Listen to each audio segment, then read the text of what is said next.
morning, everybody. Welcome to Board Game Breakfast. I'm Tom Vassell. I'm Z Garcia. Hello. I'm the podfather of gaming, Stephen Bonacore. And joining us. And I'm some random guy that kicked Tom out of his studio, so. Yeah, I'm over here in the game show room, but that's because we got a game show coming up. Welcome to the show, Ben. I'm sorry, Big Ben. Big Ben. Wait, I think I first met Ben at one of our retreats. Was that the first time we met? Yeah, the very first retreat, second week. He brought a shirt that said, I played Cosmic Encounter with Tom, Pandemic with Z, and Blood Rage with Sam.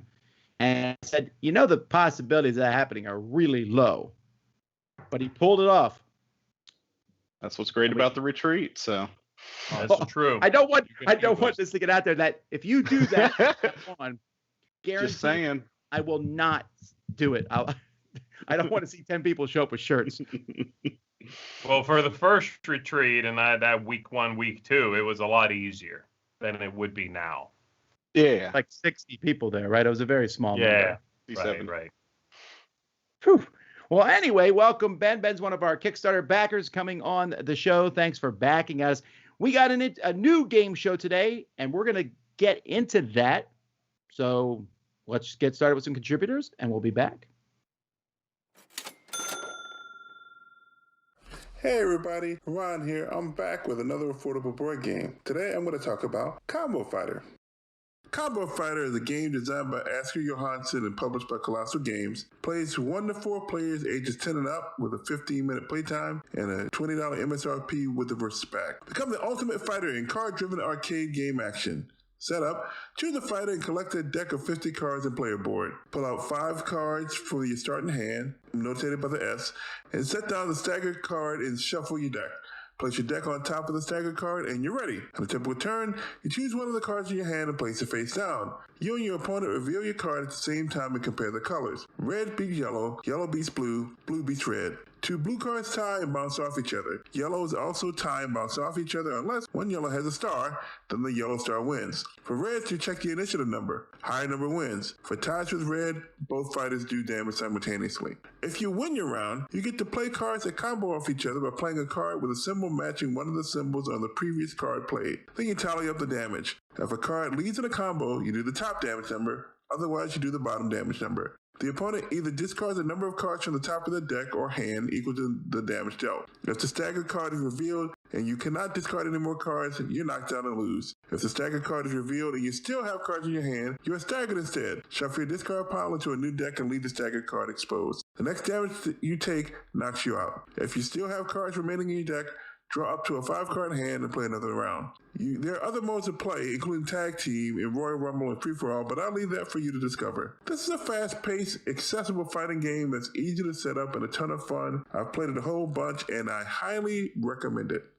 And that was Combo Fighter. One more note before we finish. I also have a podcast on my YouTube and Spotify and other places. Please go check that out. And until next time, see you later. Hey, I'm Grant with Grant's Game Rex, and today I want to recommend the fun game Fearabend.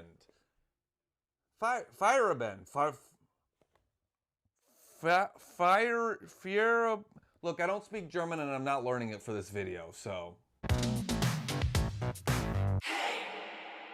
This is a great introduction to the worker placement genre.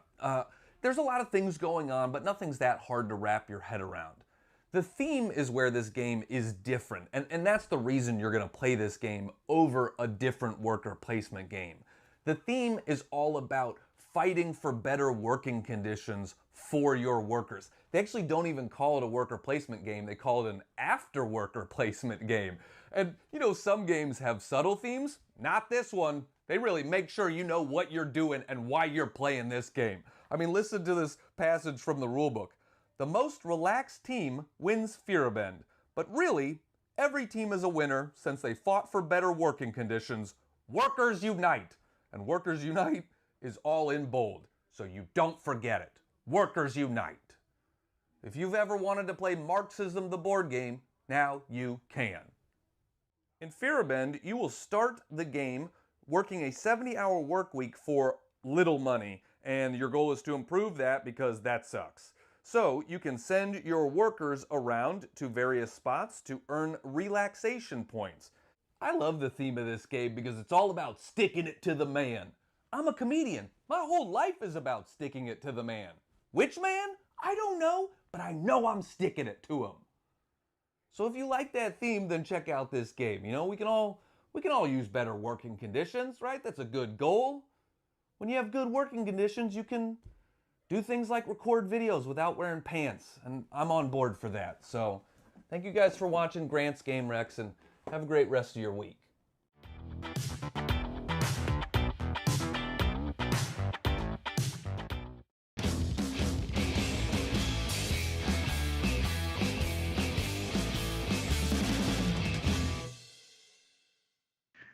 All right, we're making a new rule about dress code for the Dice Tower. All right, and I see Ben is now driving around the house here. All right, let's get started here with our game show, the Dice Tower drafting game. All right, so here's what we're gonna do. We have 6 questions. Did you see it? For each of these questions, I have answers for them. 10 answers. 5 of those answers are correct. 5 are incorrect. In order, and we'll change the order each question, you will draft 1 at a time until you each drafted 3. Each answer is worth 1 point unless the 10th answer, which if no one takes, there's going to be 1 answer left over that no one takes. If that answer is correct, then I give 2 points per correct answer. All right, so if the leftover answer is incorrect, then you get 1 point per correct answer. If the leftover answer is correct, you get 2 points per correct answer. Simple enough? Yeah, you don't get anything for incorrect answers, right? No You do penalties. not. The most you could get would be 6 if you get 3 correct answers and the leftover one is correct. Because there's 5 that are right. Okay, yes. You're rewarding us for not taking a correct answer. Okay. Well, you would have taken correct answers. It's the other people didn't take the correct answer then. Okay. Okay. I'm curious if that's going to happen, but yeah, it could happen. Let's do it. Okay. All right. So Let's do this. Our first question is this. Which of the following are middle names of U.S. presidents? Interestingly enough, when I went to look through this question, I found a good chunk of our U.S. presidents do not have a middle name. Many U.S. presidents don't. But here are our possible answers. We have Rodney, Woodrow, Gamaliel, Burchard, Jackson, Stewart, Clark, Kent, Solomon, Baines. So in this question, let's see. Mr. Bonagor, you get to pick first. So I'm just going to mark as you pick them, 1 at a time. This is ridiculous, by the way. I would like to go on record as saying this may be the dumbest question I've ever had to answer in my life. Really? You are maligning the U.S. presidents? Fair enough. Okay. I'm sorry. I brought a little bit of history in here for you. My apologies. I'll go to nonsense later on in beer. Please. Obviously, I will do well in that. I'm just going to, because this is such way crazy, I'm going to go with something way crazy. I'm going to go with Richard.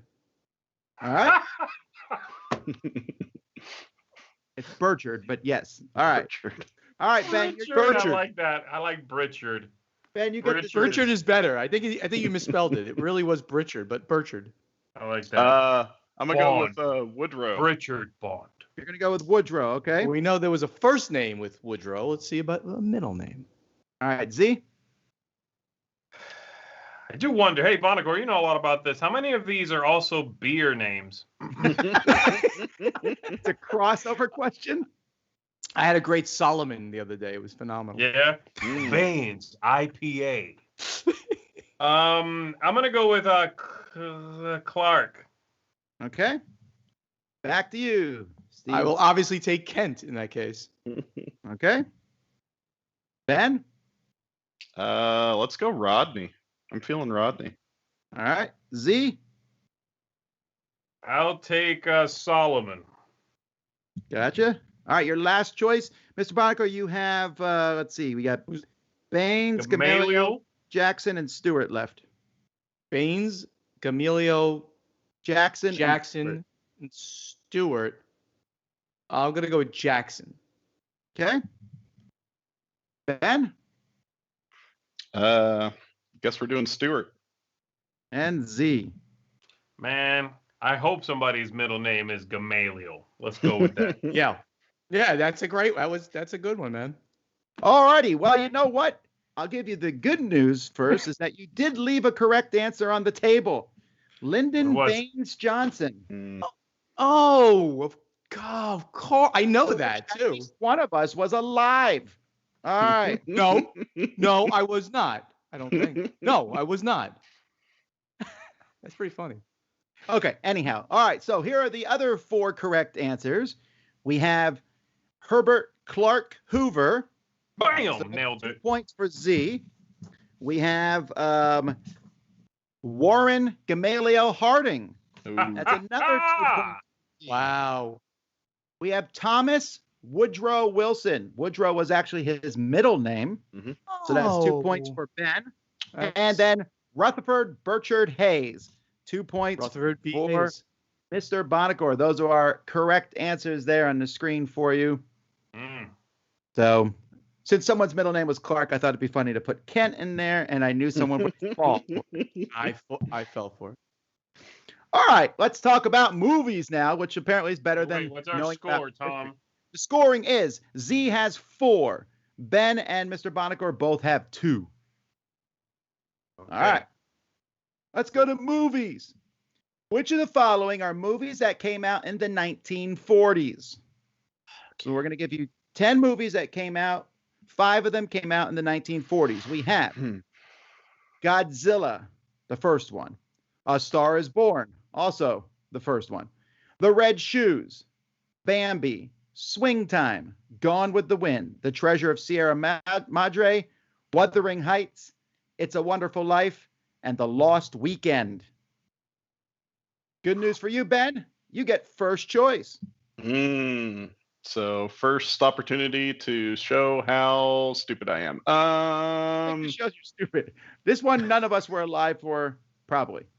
Yeah. Let's go Swing Time. That sounds 40s, and also maybe a false answer, but you know. All right. Z, what do you want? I'm going to go with It's a Wonderful Life. A great movie. Mr. It Bonacor. Gone with the Wind. All right. Back to you, Ben. Really? Let's do A Star is Born. Okay. Z. I'm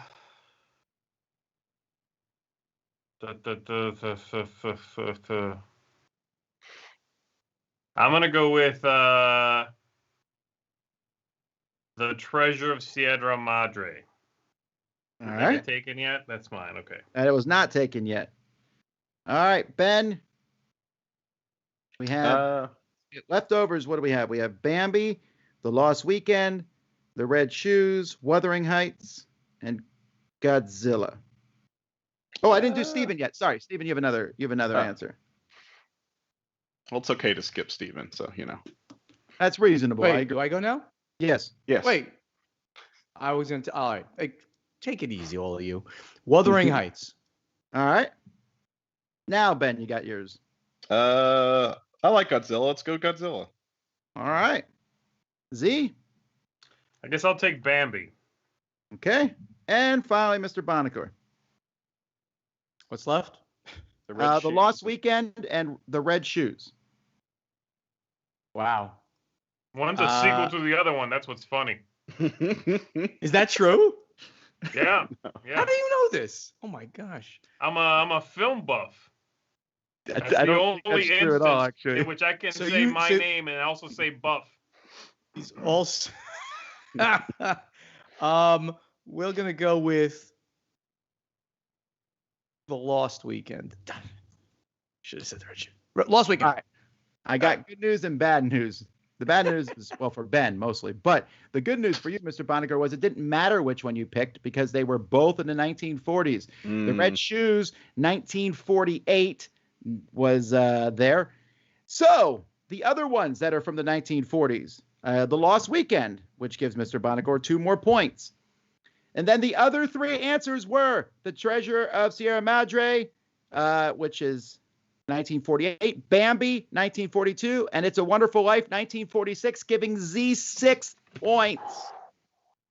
Sorry, What was, guys. what- Gone with the Wind is, I believe, 39. So Yes, that Gone came with in the Wind at is 39. Wuthering Heights also 39. Swing Oh. Time was 36. A Star is Born 54. And Godzilla 51. Our scores good. are now Z has Wow. 10. Mr. Bonagor has 4. Ben, letting everyone take an early lead so he can catch up, has 2. Well, I think Steven and I are on a team, right? So combined, we're That's 6. right. Oh, Yeah. yeah. Yeah. Team Pod Fun. Here we go. All right. All right. I came to crush. Let's talk about diamonds, Oh, no. which are forever. So I looked up online to see which countries produce the most diamonds. So Okay. I got there's the top 10 countries of producing diamonds. The rest of the countries are like all combined don't really come close to the top 10. So of these countries, which are in the top 10 diamond producing countries, we have Mexico, South Africa, Tanzania, Australia, New Zealand, Canada, Russia, China, Iceland, and Botswana. And Z, you get to go first.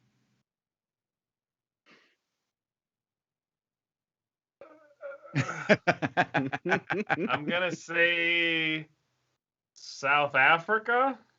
All right. All right. Mr. Bonagor. Tanzania with Alrighty. authority. Russia. Alrighty. Let's see. We're jumping to Ben. Russia. Got it. Back to you, Z. I'll say Botswana. I don't really know. Okay. Mr. Bonagor. Yeah, now it gets a little dicey. I'll go with Australia. Alrighty. Ben. China. You're just Z. going for the large countries, huh? That makes sense, man. Landmass, right? I mean, come It on. makes sense, man. I like it. All right, Z, your final answer. New Zealand. All right. Steve. Canada, big country. And finally, Ben. Pressure's on. So what's the bigger between them is Mexico. Let's go Mexico. Mexico. Done. All right, so the leftover country. Most area, most production. Leftover country is Iceland. Iceland not in the top 10, so these are only worth 1 point each. Good. The number one country producing 40 million carats of diamonds a Easy. year is Russia. You got it. What? Russia from I Ben. did not expect. I thought it was going to be South Second, Africa. 20.9 million. And actually, this is second on this list. I didn't put all the countries from the top 10. It's just second on this list is Botswana. So that's a point for Z. Third was Australia, a point for Mr. Bonagor. Fourth is Canada, another point for Mr. Bonagor. And fifth, South Africa, Z. And those are Did I throw in another African country to throw you off? I apologize, Mr. Bonagor. I didn't mean to fool you. So I got 12 points right now. Z has 12. Bonagor has 6. Ben has 3. Double, Tom, double, just- double.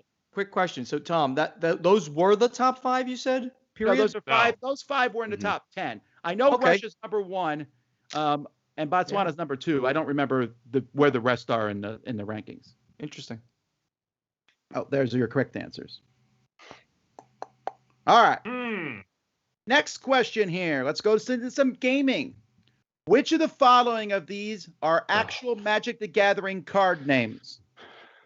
So I Bambi. pulled up some names, Magic the Gathering, and made up 5 other ones. 5 of these are not actual names. Are The you other 5 sure are. they're not? I Yeah. They have checked it a out. lot of Magic the Gathering. I know. I checked it out. I'm pretty sure that they're not. Like, I made the name up, put it in quotes, put it after Magic Gathering. It always brings it up. So it should be correct. We'll see. Someone somewhere is about to throw the biggest hissy fit. One of these Because you real. All right, here we go. Favorite card. Here are the names. We have Get Over Here, Turn Into Frog, Kaboom, Insidious Bookworms, Flying Tiger, Goblin Bang Chucker, Spilled Milk, Fiery Mini Dragon, Kitchen Finks, and Rat Splat. Awesome. Okay, so let's see. Mr. Bonacker, you get to go first. I do? Ask Okay. Magic the Gathering information that you know. This is ridiculous, by the way. Go on record as again saying these are the dumbest card names of in any game. I'm gonna just go crazy here. I'm gonna go with Kitchen Finks. Kitchen Finks. All right.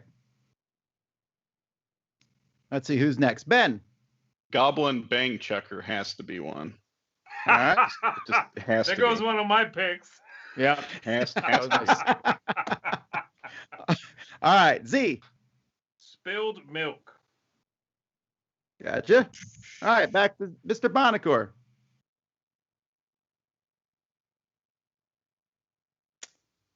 Flying Tiger. All right. Ben.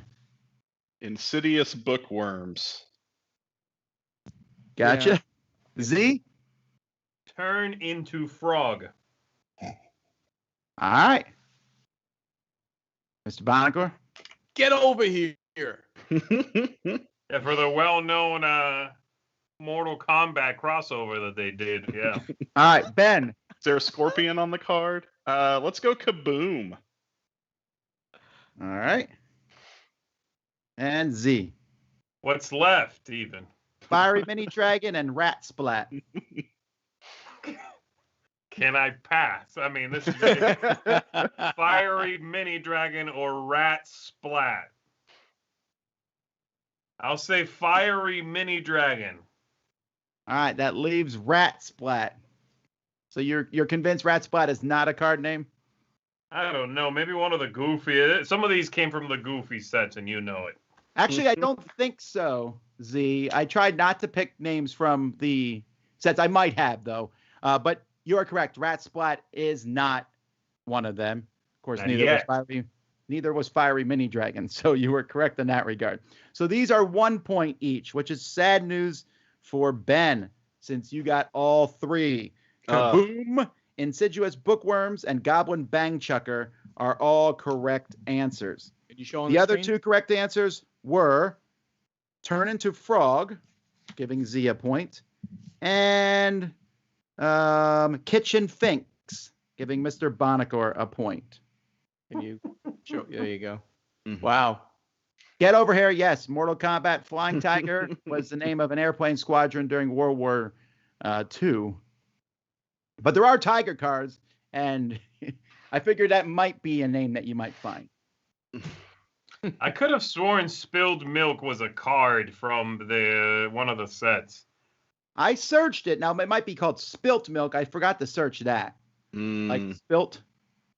Yeah, maybe not. I mean, I don't know. It just sounds like a card from when they had the cute set, whatever that was called. Anyway. All right. Let's talk about music here. So I'm going to give you some songs here, and I want to know which of these songs is over 7 minutes long. And this is by the main recording of the songs. I'm assuming here. So we have Freebird. We have Like a Rolling Stone, Bohemian Rhapsody, Jungle Land, When the Levee Breaks, American Pie, Hey Jude, Diamond Dogs, Midnight Rambler, and 2 Minutes to Midnight. I want to know which of them are over 7 minutes long. Oh, where's Mike DeLisio when you need him? Actually, I already might know tested this. this on Mike, and he got, I think, 3 right out of, and he got I'm 2 pretty wrong. sure I know 4 of these without a doubt. All right, well, Ben gets to go first. Freebird. I mean, I think the Freebird? intro's 7 minutes long. All right. It just feels that way, then. All right, Z. American Pie? All right. he speeds up and he slows down, and then he's like, at one point he's like, bye, bye, miss him. But then he's like, bye, bye, miss him. And I'm like, oh my man, the pie has turned. Mr. Bonacor. Hey Jude, don't be afraid. Hey Jude, baby. All right. All right, back to you, Ben. You didn't say singing was a requirement to be on here, so I did not say that. In fact, it's discouraged. You got to do it. I'm gonna do Bohemian Rhapsody. All right. I see a little silhouette of a man. Gonna have a singing thing. All right. Gonna Z. move. I don't think that song is that long. I'm gonna go with 2 minutes to midnight. All right. Mr. Bonacor. Yeah, you guys picked everything I wanted. Just pick Hey Jude again. I'm pretty Double sure that's down. one of them. Double. Can I go all in on Hey Jude? Probably not. I'll go No, with that's not allowed. When the Levee Breaks. Great Zeppelin song. All right. Ben. Let's go Jungle Land. All right. And let's see. Z. What have I got left here? I like a Rolling Stone and Diamond Dogs, I think. And Midnight Rambler. Mm-hmm. I mean, that has the word Rambler in it. I'm going to go Diamond Dogs. All right. There's a lot of barking in that song. It takes forever.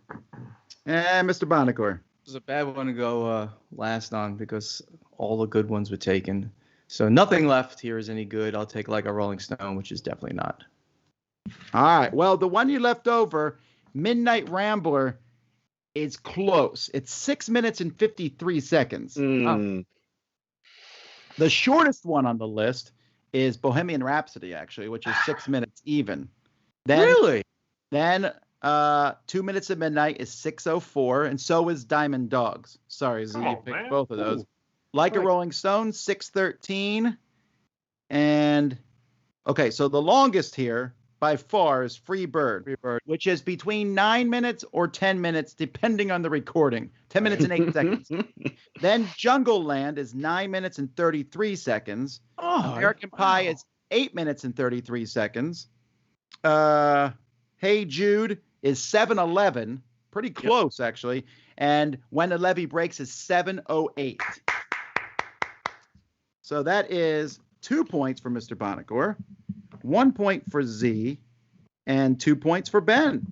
Our score now is 14 for Z, 9 for Mr. Bonacor, and 8 for Ben. So together we are winning. Good job. Good job, Steve. Yeah, good job. And nobody, Ben. wait, Ben. no. Way to go. Good job. No, No. this is not a thing. Yeah. All right, the final You have question to is sing worth the more entirety of Jungle Land for that rule to apply. The final question is worth 1 point. It's 2 points and 3 points if you leave the correct answer. What? Okay. What? All right, here we go. Let's go back to board games for our final question. Which of these abstract games is in the Board Game Geek Top 1000? So these are all abstract strategy games, according to Board Game Geek. Which of them is in the top 1,000? 5 of them are, 5 of them aren't. Here we go. We have Tak, Pueblo, Camisado, Number 9, Medina, Suro, Quarto, Corridor, Zendo, and Backgammon. So you're trying to pick ones that are in the top 1,000. So we're going to start with Z. I'm going to say number 9. All right. Really? Mr. Bonacor. Medina. All right. Ben? Suro. Well, again, I want to point out that no matter where all these games are, they're still all fairly highly rated. Mm-hmm. All right, back to you, Z. Corridor. All right. Mr. Bonacor? Quarto. Okay. And Ben? Let's do Tak. All right.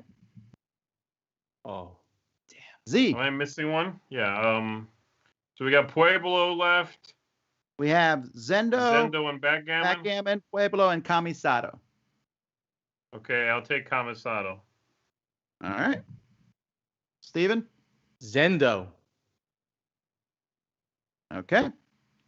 And finally, Ben. Let's do backgammon. All righty. Backgammon is rated more highly than I thought. The lowest rated one, well, actually, the one that you didn't pick, Pueblo, is ranked 1,324, which, again, still quite high. If it's in the top 5,000, it's a pretty high rated game. But the lowest ranked one of these was one Z picked, Kamisado. Oh, okay. The highest ranked on this list is Tak. That's at 830. Then Zendo at 880. Yes. Number 9 at 882. Suro at 955. And Quarto at 968. Medina is 1064, so it's close. Quarter at 1233. Backgammon 1301. So that gives 4 points to both Ben and Mr. Bonacor, and 2 points to Z. We're bringing our final scores. Z with 16, Ben and Mr. Bonacor with 14 apiece. Close. No. No. They have Ben has 12 and Bonacor has 13. Sorry, yes, that's correct. Sorry. 13 and 12 for Ben. Sorry. But combined 25, so pretty good. Yes. I mean, yes, I think that's I think that's a amazing. new And record, Z, you actually. lost. Yeah. Oh, okay. Well, I tried. I was going for the solo victory. Well, the semi-cooperative game. Well, there you go. Thank you, Ben, for coming on to Board Game Breakfast. We really appreciate it. Folks, stick around. We got more coming your way in just a bit. Here we go.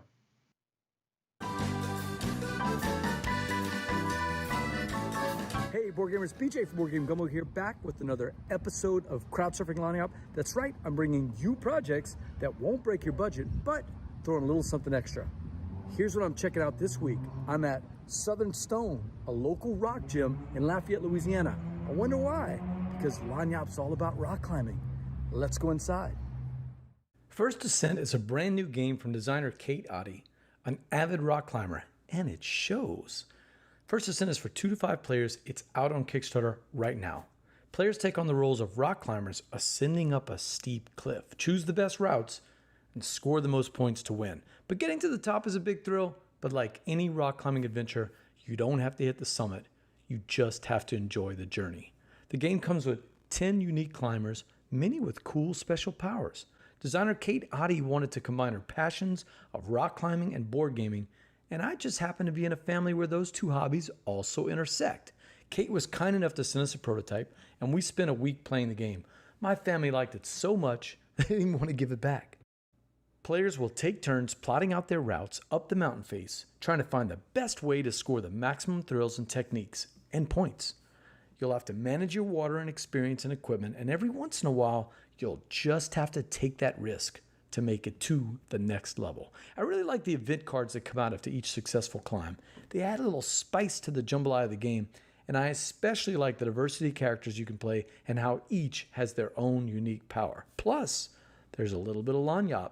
Since the project funded so quickly, the designer has already added more cards and characters, and there's even a rumor about a neoprene playmat mountain. Hey, so that's First Ascent. First-time designer Kate Oddie. It's out on Kickstarter right now. It's a rock climbing mural that my rock climbing family will really enjoy. In fact, I'm backing it. Take a look at it if it's something that interests you. And until next time, laissez-les bon temps rouler.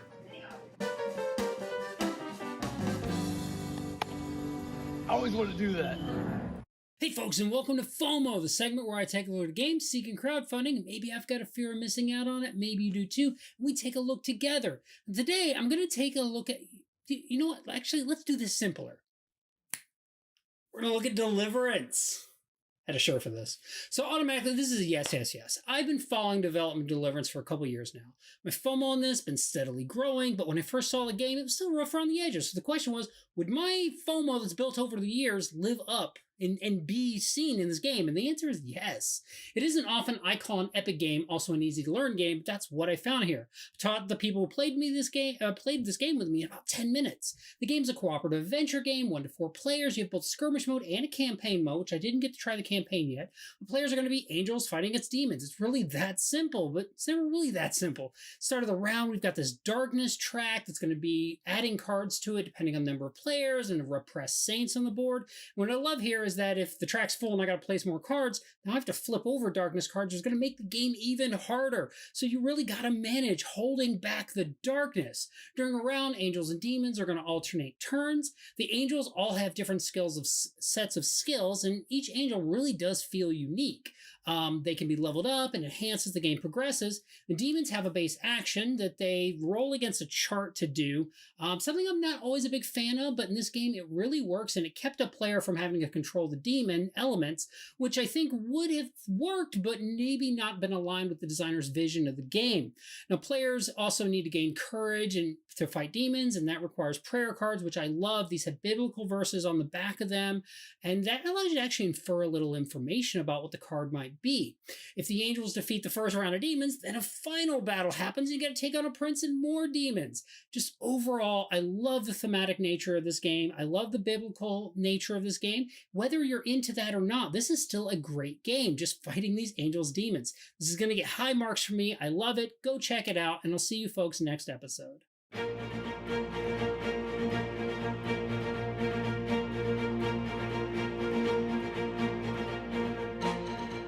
All right, folks, let's take a look at what news is happening in the board game industry at this point in time. And first, we're starting with some news that I'm pretty pleased about, and that's that Garfield Games and Renegade has some new Paladins of the West Kingdom products. There's a new expansion, City of Crowns, but more exciting for me, the collector's box, because the size of Garfield boxes is always small and hard to put everything in for me. So I'm glad. What do you all think about that cover there? Just that stark look at the battleground. It's very good, very dynamic. I think it's phenomenal. Yeah. But yeah, I like are they gonna put the name on it at all? Well, it's on the sides of the box, and I suspect this may not be a retail product, possibly, which then doesn't matter if it has the name on it. But I don't know that. I'm just speculating. They're both going for pre-order and being released in September of this year. Looks good. I gotta guess me one of these. Yeah. Garfield Games has released a solo campaign for Hadrian's Wall, one of the more complex roll and writes out there. You can now play through a campaign, 16 different forts to go through. So if you like Hadrian's Wall and you want to play a lot solo, your name is Mike DeLisio, and he already has a copy of this, so I'm not sure why this is in the news. I'm just kidding. I know a lot of people like this and want to play through the campaign. Mike put it in the news. Mike did put it in the news, and he already has it printed out and going to go through it. So, all right. June 20th was a big day in Target. A lot of new games released. There's a ton. We can't go through all of them. Hasbro released a lot of garbage, and I'm being very blunt on that one because it's definitely true. But also some bigger retail products: Terraforming Mars, Ares Expedition, Trails, which is a smaller version of Parks, Summer Camp, and Taco Bell, the Party Pack card game, which looks like a package of Taco Bell, but it's actually a card game. Summer Camp, if you're curious on how that one plays, is one of the games we're playing live in the Summer Spectacular. So keep an eye out for that. Me and Z ran into each other at Target again as we were both looking for these games on the 20th. That's right. That's pretty funny. Is Trails an expansion for Parks, or is this a completely separate game? It's not. It's its own standalone game that is sort of in the same family as Parks, but plays differently and is a little bit lighter and a little more streamlined. All right, then we have a new game called Stella. This is in the Dixit universe here. It's a competitive game. It looks like it's a kind of a Dixit, like sideways from Dixit. You have a common clue word, and you're looking at the cards and picking one that matches that clue word, and you're trying to match other people, which sounds like you could use the Dixit cards for this, right? Right. It seems that way. I'm thinking there might be other tokens in here because otherwise, I could play this as soon as they release the rules. Because I got a bunch of Dixit cards. You know what this sounds like to me is a little bit like that compatibility game I really like. Oh, you're right. That does sound where like that. You give me a word and then I rank a few cards. I don't know if it's one card. I don't think they've technically set that. It might be several. Like pick the top 3, rank them by how strongly you associate them with the word. That might be it. If that's the case, compatibility, man. I mean, that's basically it. I'm cool with that. I hope that's the case. I'm good with it. I'm doing it. So the Artemis Odyssey is coming out. This is a sequel. This is from the Grand Gamers Guild. This is a sequel to the Artemis Project. However, it's a sequel in theme only because this is from Bruno Feduzzi and Serge Leggett. It's actually a redone version of Ad Astra, which came out in 2009. And Ad Astra itself, when I first played it, I thought this is kind of a redone version of Catan. That's what it feels like, a little bit like Catan in space. Mm-hmm. Did you ever play Ad Astra, Stephen? I did not. One of those games I kind of always had like on my list of let me pick it up at some point, but I never picked it up, never played it. Yeah, I really like it. No, I'm sorry. I'm thinking about the next game. I thought it was okay. But I do really like Grand Gamers Guild and their way they put out games. So maybe things have changed. Maybe it's better, more streamlined. We'll see. All right. I got ahead of myself. The game I really like is the next one, and that is The Lost Code. This is a retheming of Think Straight. Think Straight, which is a Leo Calavini game, and I normally don't like his stuff, but this is one of the best deduction games ever played. The original production was from Hook and was awful. It's one of the worst productions to a game I've ever seen. I mean, it's so bad. I didn't keep the game. I probably would rate this game close to a 9. That's how much I liked it. But the production was so bad, I got rid of it. I'm right there with you. I used to own a copy of this as well, and I got rid of it simply because of the displeasure of playing the game. So not because of the game quality, the game's design, but the quality of the components brought me such sadness. I got rid of it. And this is a reprint of that coming later on. Yeah. This sounds a little bit like Code 777. I'm just looking at. I've never played either one. Does it have? I mean, it's a deduction game with numbers. I would say Code 777 is a easier version. This is a little bit more involved. You're trying to figure out a sequence of numbers. But yeah, there is some similarities. I would say play Code 77 first, then play this one next. Yeah. And this is coming, I believe, later this year to Kickstarter. Is that correct, Tom? That's what they said. Z was mentioning it. This looks like a fully production copy, so I would imagine when it's Kickstarter, you'll be able to get it pretty quick after that. But that would be great. Yeah, they said Kickstarter. Nice. All right. This is from what's the company here? I'm looking here. This is from Boards and Dice, right? Well, no, the game is called Zapotec. This is from Boards and Dice, I believe. They are starting a new line of games called Geek Essentials. These are games that they are making specifically for gamers, I guess Board Game Geek gamers, and they will be exclusively bought through Board Game Geek.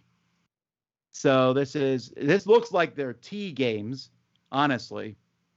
It looks like it would fit in that line, except it starts with a Z rather than a T. And they said they're going to be producing one each year in this line. I do like the multicolor ziggurats on the cover. That looks kind of cool. But there's not a lot more we know about the game yet, other than I like a lot of stuff from Boards and Dice, so I'm interested to see this one. Didn't you trademark the word essentials? I thought you did. Never mind. Forget it. No, I don't think anyone can own a word. I'm kidding. All right. There's no such thing as a free lunch, but you can get a free ride from Friedman Freeze. A new game here. Real Grande is publishing this with them. So this is, well, what is the theming of this game? Do you get free rides in it? I didn't see that. It looks like Transamerica a little bit. You're building a rail line and connecting cities. And when you travel on your own stuff, it's free. That does sound like Transamerica. I says, like the which cover seems... of this. They haven't shown what the board of this looks like yet, have they? I don't think so. We've only seen this cover. That's the only image we have, right? Yeah, I think that's all I've seen. I like the cover. I mean, this is the Friedman Freeze game I've been the most excited for in a while, I'll be honest. I know that seems weird because I'm not necessarily a big train gamer, but his recent games have been so off the wall that I just haven't been interested. That Fayum game didn't look interesting to me. It looked really kind of boring. But then also just before that, you had like a sloth and a guy running away from work for the weekend or something. It was like, what's happening? This looks like, I don't know, something I could just sort of, that cover's captivating. I want to set this down and give it a go. So yeah, hopefully this is something I can really dig into. I like the look of it. All righty. Well, we also, let's see, we have a new company here called Bitewing Games. They're launching with a trio of Knizia card games that not only are all from the same designer, they all have the same theme, the Criminal Capers collection. This is going on to Kickstarter. It does look like they forgot to get an artist. Oh, that's not nice. I don't like that art. I also think even the Heffalump, I like that Heffalump. He's holding a gun and he has a badge. I gotta say, the Soda Smugglers is a funny name theme, but Pumafiosi, or however you pronounce that, may be one of the worst names. It's Puma Mafiosi. Pumafioso. Pumafioso. The Pom-Father's telling us the rise of the cat mafia is going to be taken over. So much. I'm playing that game with Stephen Bonacore. You can quote me on that. Yes, we're getting it. We're playing it. Now, I know this may shock you, but these are re-implementations of older games. What? So, Knizia is doing that? That's surprising. I don't know if I played these. This first one's Heisware. The one I'm not going to say the name again was originally called Rooster Booster, which I'm not sure is a better name either. It was a quasi-bidding, quasi-trick-taking game. All right. And then the other one, it doesn't say Hot Lead is a reprint, so maybe it's a new game. We'll see. This is a kind of a new thing. I kind of like the look of these, Tom. I mean, I don't know if I don't like that art. So I worry about things like, is your card quality going to be good? You know, are you sure you know what you're doing? And the artwork, I don't think it's attractive. Here's the thing. I just think it's so weird. There's something kind of cute about it. There's something really distinct about it. Yeah, I don't hate it. I don't think it's pretty, but I don't hate it. All right, maybe I'll come around on it. We'll see. Let's talk about something I'm really excited about. Nowadays, when a legacy game or a campaign game shows up, I almost sigh a little bit because it's a lot of work. But I'm really pumped about the newest game coming from Lucky Duck, Divinus. This here is a legacy game that's going to be crowdfunded. I'm pretty sure it's on GameFound. It's going to be released next year, but it's a competitive legacy tile-laying digital hybrid game. So they're using the technology that they put into Destinies and Chronicles of Crime and adding that to Legacy. I'm really excited about this. This is, I think, my number one game I'm excited about right now. That box art is stunning. And I agree with everything you said. This could be a biggie. Yeah, I like that. Philip I don't know how to say his last name, Milunsky, is the designer, if I'm not mistaken, of the CV games. Yep. And he is the designer of that tile-laying city building game that North Star reprinted. Oh, the Poland one, Warsaw City of Ruins. Yeah, that. Well, he also did Destinies, which is the last game they produced, which I really like. Oh, I didn't know that was his. Okay. Moving on up in the world, because that's a big game. I liked his stuff from before, but it sounds like he took the what's the the Agricola designer. He like went from like little card games to like giant games all of a sudden. Right. Why am I forgetting his name? Rosenberg. Rosenberg. Jeez. It sounds like he took the Rosenberg potion and suddenly like he's making gigantic games. Cool. I also like how it says in here that every campaign, every scenario, you open a new box of new stuff. That's how I think legacy games should be. I'm just really excited. Everything here, Lucky Duck is on fire right now. On fire. Yeah, really great. Yeah. All right. Blue Orange. All right, so we're going to go through these next slides pretty quickly. Blue Orange has announced a few new games. We have the Pancake Monster, which looks like it doubles as a hamper because it does. You have to stack your pancake. What is this, man? You have to stack your pancake. What do you feed it? Onto the tongue without the monster popping up and biting you. Oh my gosh. Okay. That's awesome. Getting this. I'm getting ages 3+. Ages 3+. Definitely gonna. Tom, you and I have to do this as a dexterity challenge. That would be ridiculous. There's dexterity challenges are coming for sure. Wilson and Shep. This is a 1 vs. all, kind of a small little game. I believe we have this in the studio here, so we'll get this one played sooner than later, I'm sure. Paco's Party, a kids game. It looks like where you're trying to figure out what's missing from things. Okay. Loopy Looper. This is a fidget spinner marble toy thing. Those are weird looking. They're kind of cool looking. They're launching. Yeah, they look you got to keep the marbles spinning. And then finally, Clydo. It's a football. You can stick a light stick inside it, and you can see it at night. And holes for an easy grip. This is interesting. This isn't from. This is from Blue Orange. They're making these like toys. Apparently they're moving into the toy department, which is not a bad move, honestly. So nice. I like this football thing. That's cool. Yeah, this is neat. Good packaging. It seems like this should do well at game stores. We'll see. All right, moving on. Marvel Champions releases Nebula, which is not a big surprise considering how popular she is in the Marvel Cinematic Universe. I really like the coloring of these cards and packaging. That's sharp. Yeah, nice. It's hard color. Sure, but I'm just saying it looks really good. Yeah. All right, beautiful. I am unreasonably interested in this next one. Summertime. DZ, Jazzy Jeff, and the Fresh Prince show up in a new game from WizKids. Was Zev smoking crack on this one? What? Is Zev smoking crack when he did this one? Are you kidding? You don't like the Fresh Prince of Bel-Air? Dude, that's like 35 years old at this point or something. Oh, I'm sorry. So you were like 30 when it came out. You should have been watching TV then. I might have been.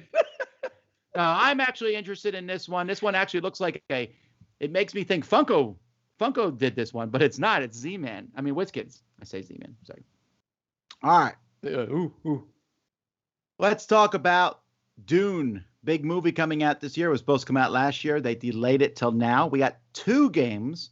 The first one is from Portal. Now, we already talked about this in the past when Portal made all their announcements for the year, but now they're showing off some of it. It looks really gorgeous, although there's a lot of text in it too.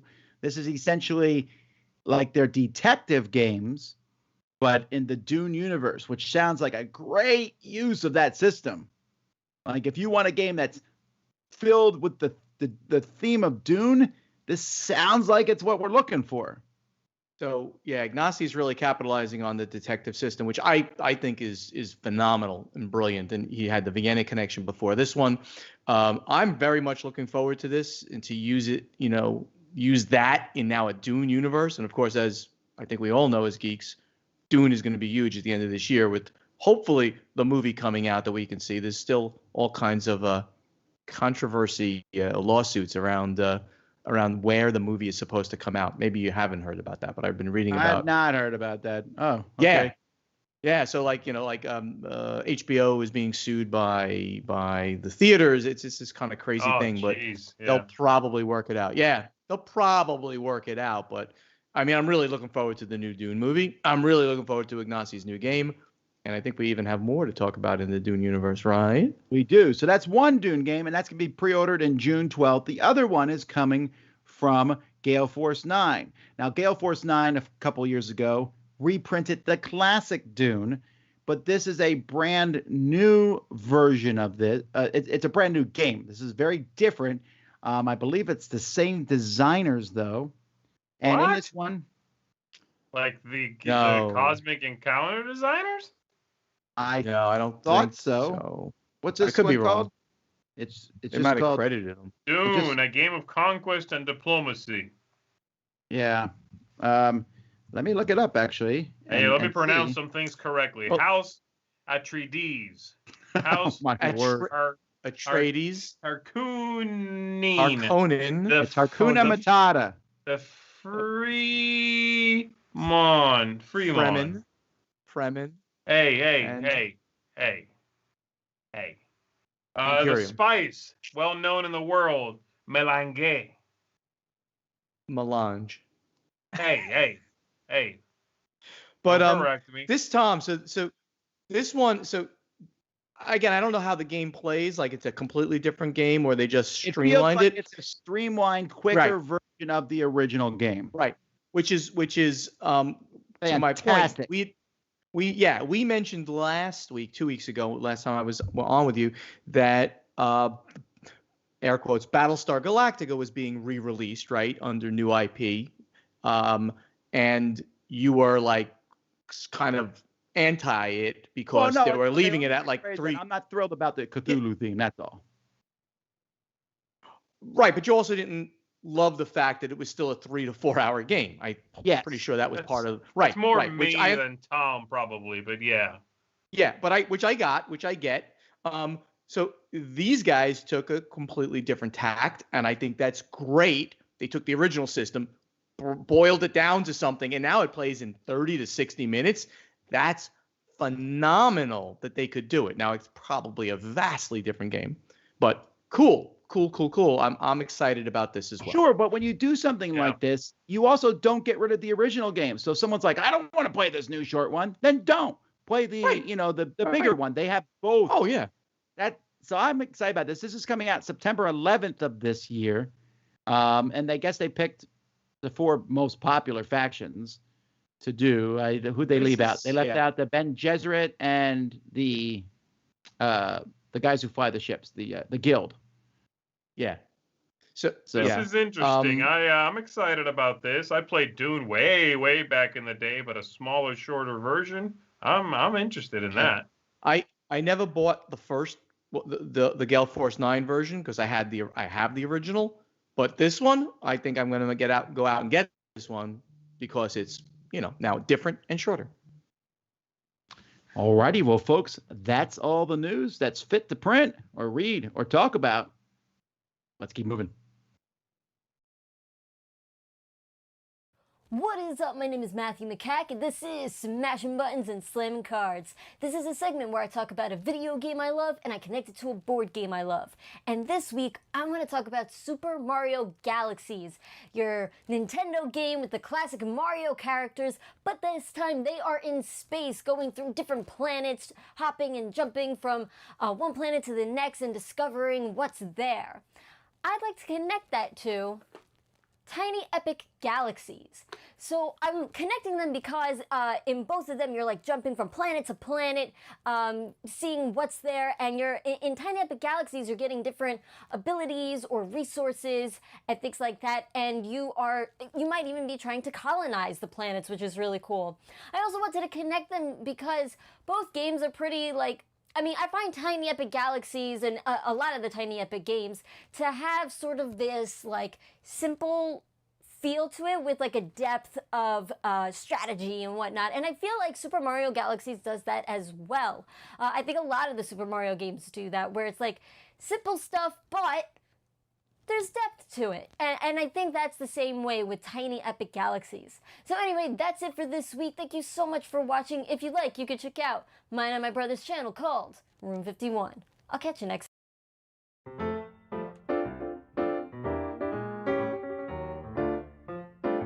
Hi, it's Tarrant. And Stella from Meeple University and the Dice Tower. So we've been talking about board game regrets for the last couple of weeks. Now Tarrant has another one.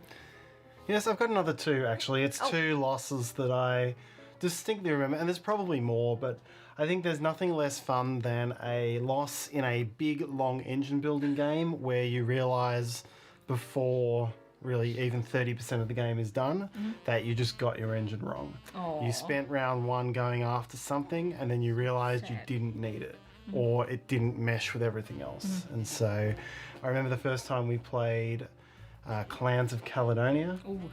5-round game. You had just played it, I think, and then we played it again, and it was my first time.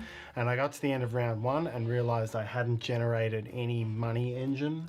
And it was too late when you found it? It was too late. We were 1 round out of 5, and I just realised, oh, yeah, you've got so much more than me. There's no hope for me right now. We still played it out, and I learned how it worked, but that's definitely one I always recommend to people. And then another one was Rise to Nobility. The first time I played that. It's a game of efficiency, isn't it? A game of efficiency and a game of engine build. And again, I did a couple things early. I got the stadiums that don't give you resources. They give you points. Oh, and you get the points, not resources. I was like, I'm going to try the points game. I'm going to get these and see how it goes. And I was just so far short without the resource bonuses that I played through the last probably 6 rounds knowing that I was going to be a distant last. So that's it. What is your board game regret? Let us know in the comment. And we are Meeple University on the Dice Tower and on YouTube. Bye.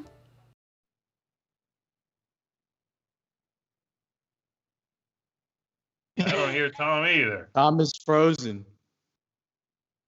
Uh-oh. I think, Bonacor, your weight loss challenge has been so powerful, you froze him out. That's what happened, baby. That's a great segue there. So yeah, I really want to ask Tom how the diet contest was going because, you know, as maybe everybody out there knows, at the Summer Spectacular, we're going to be doing a weigh-in, and who's ever lost the highest percentage of weight is going to pie the other one in the face, which I am epically looking forward to doing because Tom loves pie and I like to give him pie in the face. I'm also doing 10,000 steps a day over the last 3 weeks, helping my thing. It's a separate bet with my. It's also helping on this diet contest. Tom so he's gone now. Is it just me? Out of embarrassment, you froze him out. You know you know what he also left because of? He also left. Oh, look at this. This is great. I don't know what happened. What was he saying? I can't hear it. Sorry, you can't can hear he hear me? Yeah, sorry. No, he can't hear you. He can't hear me. He was probably going to win the weight loss challenge. Maybe, but he went to like Vegas. that idea. Also, he's on his podcast probably. I don't know what he's saying. No, I haven't talked about the podcast yet. And I'll just go eat a piece of cake. So yes, we talked about the diet challenge. Okay, I can't make sure he's on mic. We talked about the diet challenge. You missed it, but don't worry about it. You understand what's going on there. But if you don't mind, let me mention Board Games Insider just recorded its 200th episode, and we brought on a much more important special guest than we did have on the 100th episode, and that person is Matthew Jude from This Game Is Broken podcast, and he did a little game show with us, and it was a great time. So the 199 is just dropped. 200 will drop on Wednesday of next week, and there's still a contest. If you listen, you can go and win a game from the Portal Games catalog. There's a contest that you can enter. Just go listen to any of the last few. It'll tell you how to enter it in. Awesome stuff. Tom, thank you for that, allowing me to make that little plug, and I'll be having pie to give you little means. for the challenge. All right, folks. Thanks for watching Board Game Breakfast. Until next time, I'm Tom Vassell. I'm Z Garcia. And I am the podfather of gaming, Stephen Bonacore. Team Bonacore, baby. Have fun gaming.